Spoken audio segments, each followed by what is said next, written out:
Displace करते हैं। तो ये दूसरा पाथ हुआ। देखें जी, पॉइंट बी को आप डायरेक्ट पॉइंट ए से पॉइंट बी तक आते हैं, एक ये पाथ है। और दूसरा पाथ ये है कि आप पहले पॉइंट सी को जाएं फिर पॉइंट बी को आ जाएं। तो ये दूसरा पाथ है। दोनों केसेस में आप पॉइंट बी तक पहुंच जाते हैं, दोनों केसेस में आप वर्क डन कर लेते हैं। अब ख्वाह आप इस रास्ते से वर्क आए पाथ वर्क डन करें या इस रास्ते पे इस पाथ पे आप आए और वर्क डन करें, दोनों का रिजल्ट सेम होना चाहिए। अगर सेम आया तो वो प्रूव हो जाएगा कि work done is independent of the path. वो पाथ पे इंडिपेंडेंट है, डिपेंडेंट नहीं है, वो इंडिपेंडेंट है कि आप ख्वाह इससे आए या इससे आए, दोनों केसेस में वर्क डन सेम होगा। तो उसको भी अब हम प्रूव करते हैं। अगर वो हमें सेम रिजल्ट मिल जाता है तो वो प्रूव हो जाएगा है को क्या प्रूव हो जाएगा कि work done is independent of the path followed. आप ख्वाह इस पाथ से वर्क डन करें या इस पाथ से करें, इस पाथ से यहाँ पे पॉइंट बी आए या यहाँ पे आए, दोनों केसेस में जो वर्क डन आपका होगा आपको सेम मिलेगा। उसको भी आप प्रूव करते हैं, ठीक है ना। Now again first consider path number 1, work done from point A to B.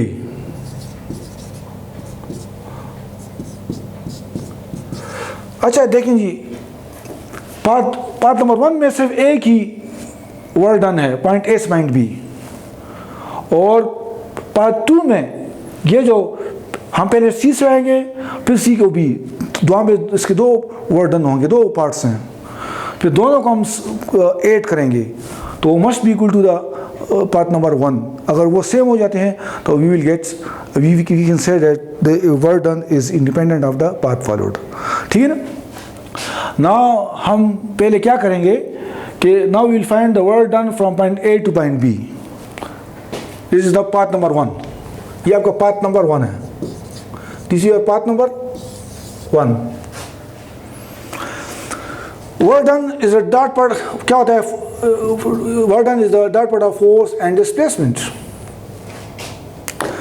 अब यहाँ भी ये जो फोर्स हो, जब हम डॉट रिमूव करते हैं तो कॉस ऑफ थीटा आ जाएगा।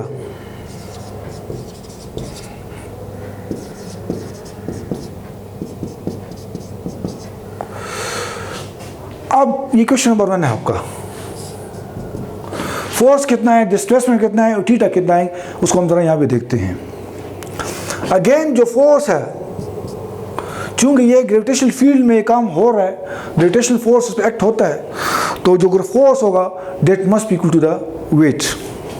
The force must be equal to the weight and weight is equal to mg। Displacement आपको क्या है, यहाँ पे d है, डिस्प्लेसमेंट यहाँ पर d है, यहाँ से इस पाथ, ये जो पाथ पे जो लेंथ है दैट इज d। तो डिस्प्लेसमेंट आपका d है और एंगल कितना है, theta is equal to theta.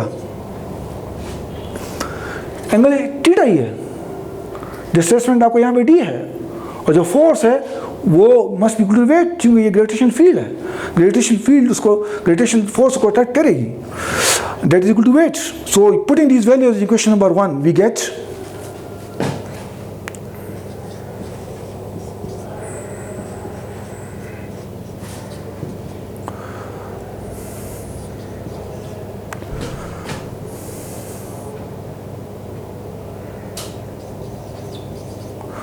अच्छा जी, जिस तरह मैंने पहले समझाया था कि जब राइट एंगल ट्रायंगल हो तो 90 के सामने हाइपोटेन्यूज होता है, यह हाइपोटेन्यूज है, और थीटा के सामने परपेंडिकुलर होता है, यह आपका परपेंडिकुलर है, यह आपका परपेंडिकुलर है। अच्छा, यह आपका बेस है, यह है, यह आपका बेस है। अब cos ऑफ थीटा जो होता है, cos of theta it can be written as base by hypotenuse. Base आपको यहाँ पे d1 है, बेस आपको d1 है और हाइपोटेन्यूज आपका d है।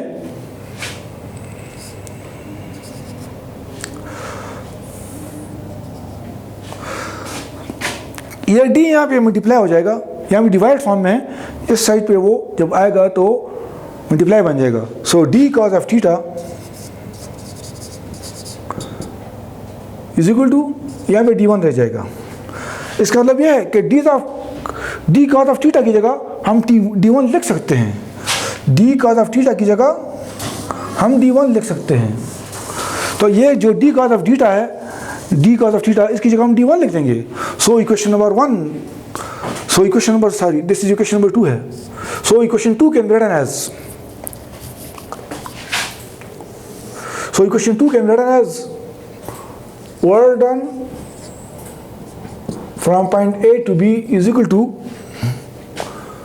mg d1। ये हमारा वर्क डन कंप्लीट हो चुका है from point A to point B। अब हम दूसरे पाथ का वर्क डन फाइंड करेंगे। वो क्या है, पहले वर्क डन फाइंड करेंगे from point A to point C, और फिर हम वर्क डन फाइंड करेंगे point C two point B, फिर उसको ऐड करेंगे तो ये पार्ट सेकंड का हमें वर्क डन मिल जाएगा। फिर हम देखेंगे कि ये part work done point A के पॉइंट B के इक्वल है कि नहीं। तो फर्स्ट ऑफ ऑल हम क्या करते हैं कि हम फाइंड करेंगे work done from point A to point C। Now consider second path, now consider path second.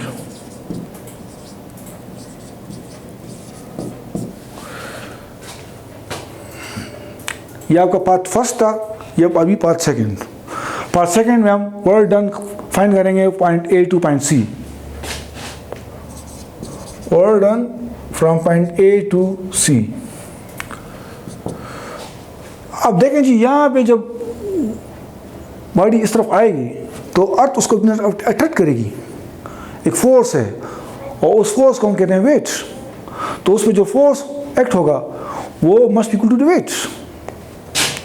अच्छा जी, पहले हम ये तो लिख लें कि वर्क डन जो होता है वो dot product of force and displacement. जब हम डॉट को रिमूव करते हैं तो कॉस ऑफ थीटा आ जाएगा।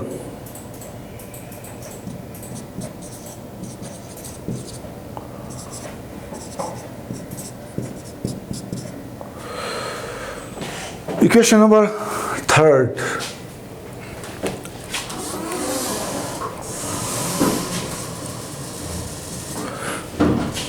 यह आपका इक्वेशन नंबर A है।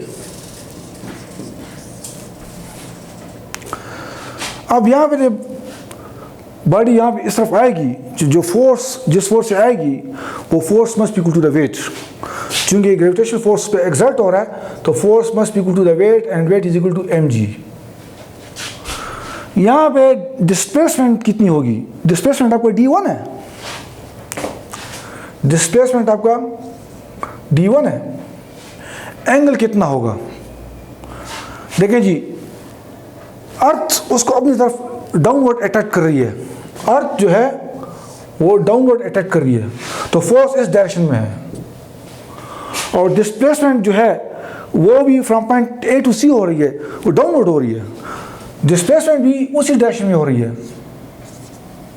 तो both are in same direction in parallel. जब इन पैरेलल होगा, सेम डायरेक्शन होगा, तो थीटा क्या हो जाएगा, 0 डिग्री हो जाएगा।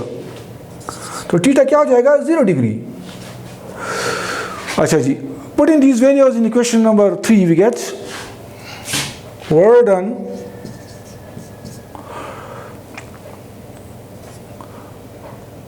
from point A to C is equal to F की जगह हम mg डाल देंगे। अच्छा जी, और D की जगह हम d1 डाल देंगे, और cos ऑफ थीटा की जगह cos हम 0 लगा देंगे। फोर्स की वैल्यू हमने mg डाल दिए, D की वैल्यू हमने d1 डाल दिए, और थीटा की वैल्यू हमने 0 डाल दिया। cos ऑफ 0 जो होता है वो इक्वल टू 1 होता है।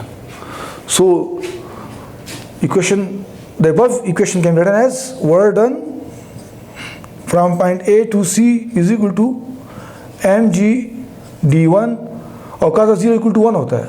So work done from point A to C is equal to mg/d1। अच्छा जी, अब यहां पे देखें, हम work done from point C to B find करेंगे। यह तो वर्क डन फाइंड हुआ from point A to C. अब हम वर्क डन फाइंड करेंगे from point C to B.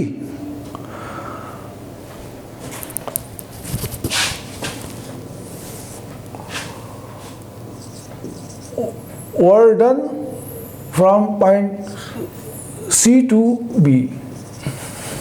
लेकिन जी पार्ट 2 में जो है, पार्ट 2 में पहले हम work done from point A to C find करेंगे, जो हम कर चुके हैं। अब पॉइंट सी से पॉइंट बी तो हम जो वर्क डन फाइंड करेंगे और उसको क्या होगी, इसको जरा देखते हैं।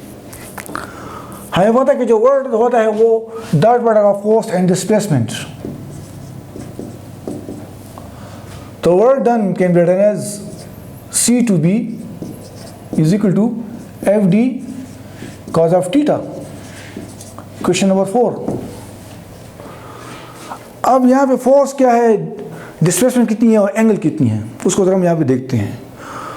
चूँकि यहाँ पे हम ग्रेविटेशन फोर्स, ग्रेविटेशन फील्ड ले रहे हैं, तो जो फोर्स होगा वो मस्ट इक्वल टू वेट, और weight is equal to mg। Displacement यहाँ पे जो है ना, यहाँ से यहाँ तक वो d2 है। डिस्प्लेसमेंट यहाँ से जो है वो d2 है। अब एंगल कितना होगा उसको ज़रा देखते हैं। एंगल कितना होगा उसको ज़रा हम यहाँ पे देखते हैं। अब यहाँ पे देखें जी, डिस्प्लेसमेंट जो है इसकी डायरेक्शन इन दिस वे यहाँ पे है। डिस्प्लेसमेंट जो है वो इस डायरेक्शन में हो रहा है। देखिए जी, आप बॉडी को सी से बी डिस्प्लेस कर रहे हैं तो डिस्प्लेसमेंट डायरेक्शन ये है, और इसमें जो ग्रेविटेशनल फोर्स है वो डाउनवर्ड है। जो ग्रेविटेशनल फोर्स है वो डाउनवर्ड है। यह आपकी डिस्प्लेसमेंट है, यह फोर्स है। तो इसके दरमियान एंगल कितना बना, वो 90 डिग्री बना, वो 90 डिग्री बना। So theta is equal to 90 degree.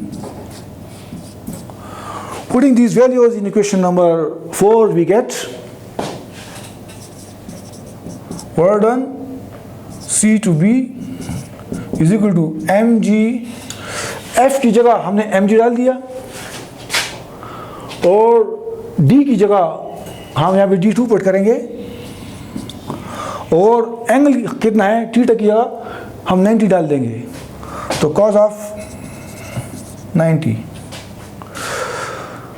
आप कैलकुलेटर से निकालें, cos ऑफ 90 जो होता है वो आपका 0 के इक्वल होता है। तो work done from C to B mg d2 cos of 90 0 के इक्वल होता है, और anything multiply by 0 is 0। So work done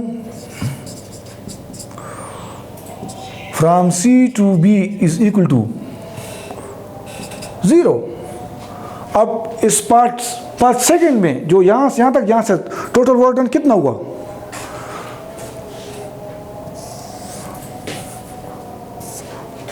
work done in part 2, work done in part 2, that is equal to work done from point A to C plus work done point C to B, work done from point A to C and work done from point C to B।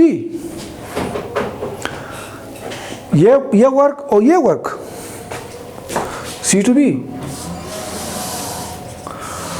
आप इसकी value put करें तो is equal to, ये तो आपका mg d1 है, this one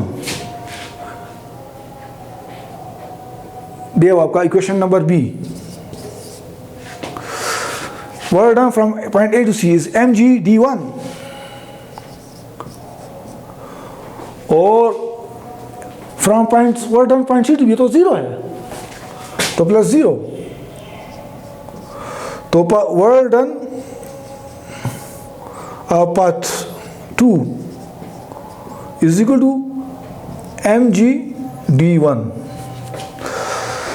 अब हम देखेंगे कि पार्ट 1 से कितना वर्क डन हुआ और पार्ट 2 में कितना वर्क डन हुआ।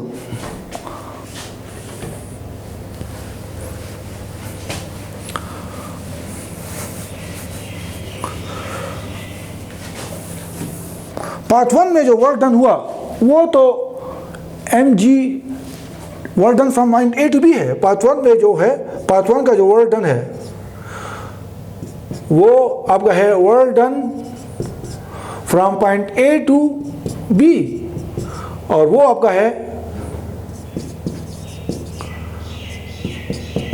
This one mgd1। और पार्ट 2 का जो वर्क डन है, पार्ट 2 का जो वर्क डन है वो आपको ये मिला, दिस वन। पार्ट 2 का जो वर्क डन है वो आपका work done from point A to B, sorry A to C, work done from point A to C plus work done C to B, तो वो आपका है पार्ट 2 का जो है it is equal to mgd1।